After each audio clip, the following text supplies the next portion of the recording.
السلام علیکم ورحمۃ اللہ وبرکاتہ۔ محترم ناظرین، آج کل ہر شخص یہی رو رہا ہے کہ معاشی حالات ٹھیک نہیں ہیں، قوت خرید پہنچ سے دور ہو رہی ہے۔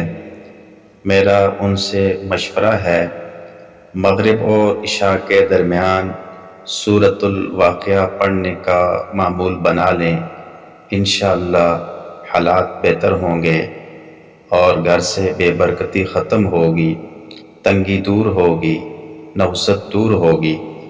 حضرت ابن مسعود رضی اللہ تعالیٰ عنہ سے روایت ہے کہ رسول اللہ صلی اللہ علیہ وسلم نے ارشاد فرمایا، جو شخص ہر شب میں سورہ واقعہ پڑھتا ہے وہ کبھی بھی فاقے کی حالت کو نہیں پہنچتا۔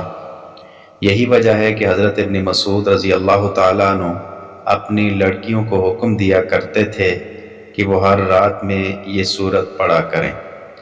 یہ آقا مدنی حضرت محمد مصطفیٰ صلی اللہ علیہ وسلم کا فرمان ہے۔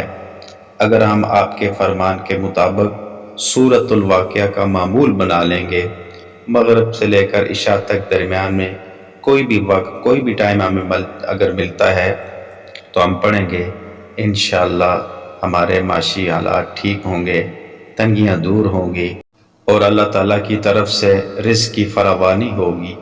اللہ سے دعا ہے کہ اللہ تعالیٰ عمل کی توفیق عطا فرمائے۔